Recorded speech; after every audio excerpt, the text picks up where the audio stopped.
Era o fim do mundo. Quando a humanidade estava falando da catástrofe, a torre convocou a humanidade. Aqueles que tinham a força e as qualificações necessárias para se erguerem contra a torre passaram a hesitar por conta da mensagem. Nós fomos chamados de andarilhos da torre. Escalar ou morrer. Eles só tinham apenas duas opções, mas então a opção do retorno apareceu. Muitos andarilhos optaram pelo retorno. Um retorno ao passado para corrigir falhas e erros. Mas não vou voltar. Eu vou subir a torre. Um homem foi até a máquina de vendas para pegar um salgadinho, mas ele teve o azar de pegar um pacote defeituoso. Uma criancinha aparece e pergunta para ele se ele era um ladrão. Ele responde que não, e depois ouvimos os apresentadores na TV falarem que estava ocorrendo um terremoto nos arredores da cidade de Seul. De repente algo extremamente enorme começa a subir para a superfície destruindo tudo que estava em volta. O cara, que na verdade é o protagonista desta maravilhosa história, salva a criança que estava com ele. Ele pergunta se estava tudo bem e ela responde que sim. É dito que em diferentes cidades do mundo, várias estruturas não identificadas apareceram. E as pessoas deram a essas estruturas o nome Torre do Pesadelo. Várias pessoas foram chamadas à torre, a elas foram dadas armaduras, itens e habilidades e receberam o título de andarilho da torre. Muitos pensavam que estavam em um jogo, mas pouco tempo depois, perceberam que aquilo não era um jogo. Apareceram várias janelas que mostravam o exterior da torre, que estava um caos, uma catástrofe onde monstros desciam da torre para o chão. E a esse acontecimento foi atribuído o nome de Impacto da Torre. Graças a isso, um terço da humanidade havia sido eliminada. Dentro da torre, os andarilhos decidem subir a torre e salvar o mundo, pois na cabeça deles, se atacassem juntos esse pesadelo iria acabar. Para prevenir o fim da humanidade, eles começaram a atacar a torre. Em um desses ataques, eles acabam encontrando uma pedra brilhante no chão, aparece uma janela falando que era uma pedra de retorno, e que o usuário podia voltar para o momento em que ele foi convocado para a torre. Todos ficaram questionando se isso era realmente verdade, e foi aí que o líder dos andarilhos decidiu usar a pedra para confirmar se era verdade ou não. Ele quebra a pedra e desaparece em um piscar de olhos. Todos ficaram muito impressionados com o que tinham presenciado. Mas aí aparece um ex-professor de ciências e explica que talvez o líder tinha voltado para o passado desse mundo, mas como uma parte da linha do tempo tinha sido dividida eles não podiam mais se encontrar. Ele fica dando uma aula de ciência para todos, e no final fala que mesmo que o líder tenha voltado para o passado, nada ia mudar para eles que permaneceram na torre. Naquele mesmo instante, o segundo impacto de torre aconteceu no exterior. Os andarilhos não conseguiam mais subir a torre, pois os andares continuavam sendo mais difíceis de completar, fazendo com que a maioria deles usassem a pedra do retorno. Mas ainda restavam esperanças, pois os mais fortes permaneceram e lutaram.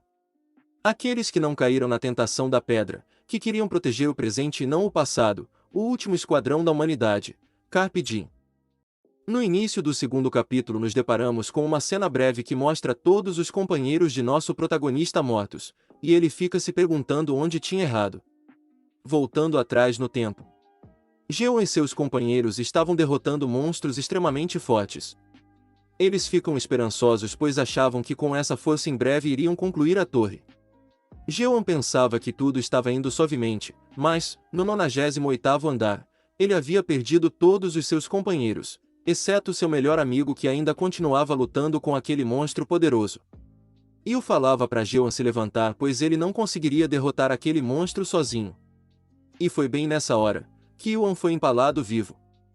O enorme chifre do monstro atravessou seu corpo, e como se isso não bastasse, o monstro foi com tudo na parede, esmagando Yuan.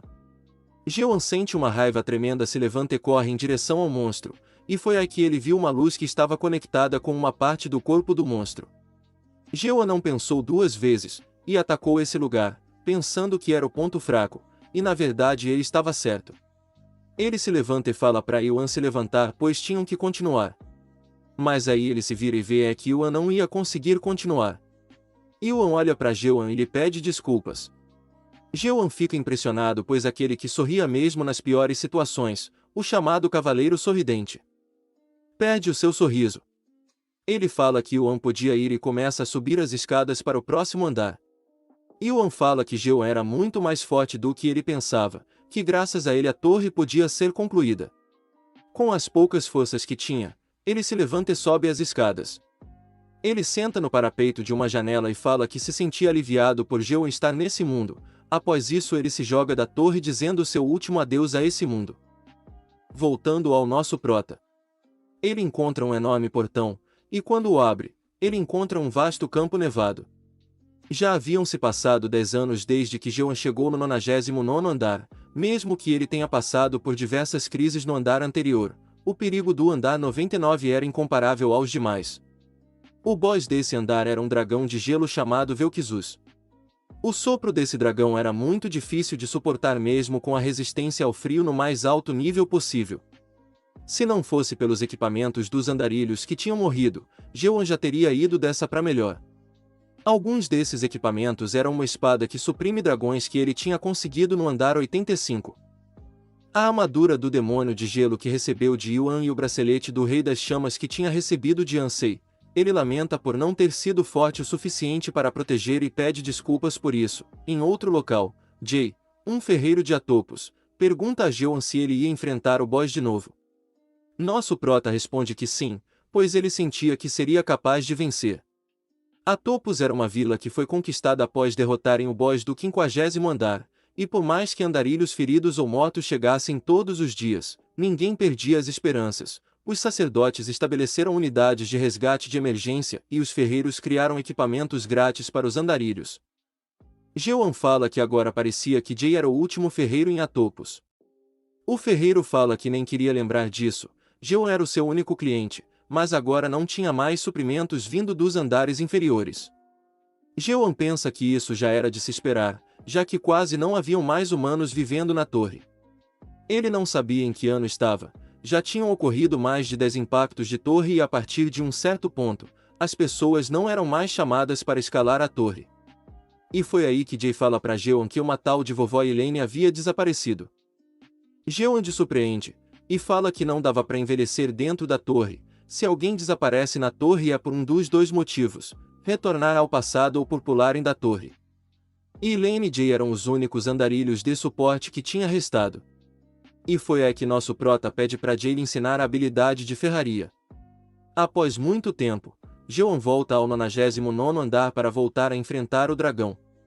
Vel'Kizus fica impressionado pois nenhum humano tinha conseguido chegar nesse andar sozinho e fala que Jeon era um humano incrível.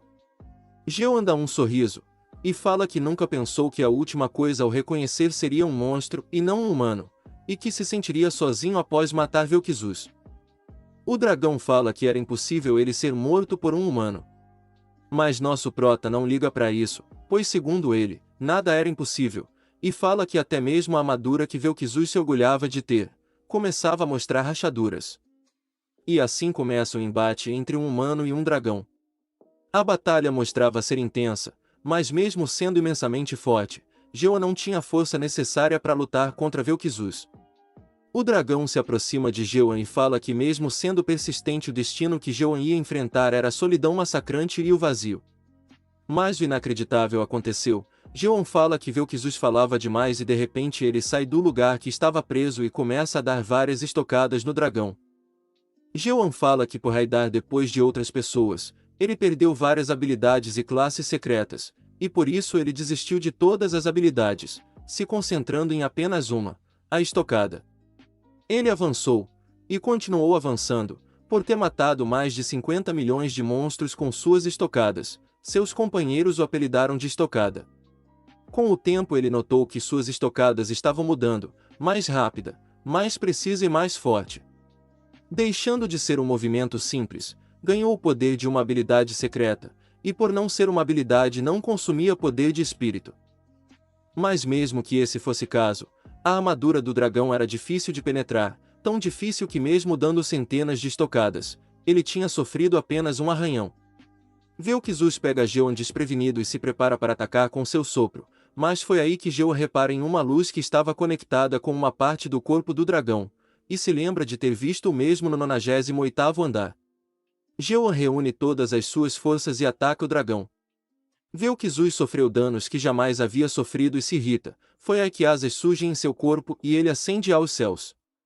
Ele começa a dar diversos ataques. Geo não conseguia se esquivar de todos e por isso recebe vários danos. Vel'Kizus fala que tinha pena de Geo. E que se houvesse pelo menos mais 10 humanos como ele, eles conseguiriam o derrotar. E continua, falando que se os humanos não tivessem sido enganados pela pedra do demônio do sonho, o destino de Geo teria sido diferente. Geo não entende quase nada, e pergunta que pedra era essa, mas ele é atacado e foge do local. 5 anos depois, o dragão finalmente é derrotado, aparecem diversas janelas para Geo mostrando as recompensas. Ele fecha as janelas e pergunta para o dragão o que era a tal pedra do demônio do sonho. Vel'Kizus, que estava morrendo, responde que ele só iria descobrir no último andar. Ele desce do cadáver e pega em algo que parecia ser uma espada, e do nada o sangue do boss recém-derrotado forma uma porta que levava diretamente para o último andar. Nosso prota nem pensa duas vezes, e atravessa para o outro lado, o último andar, também chamado de sala de controle. Mas a gente só vai descobrir o que tem nesse andar só no próximo vídeo. Se chegou até aqui, deixe o like e se inscreva, vai estar me ajudando muito.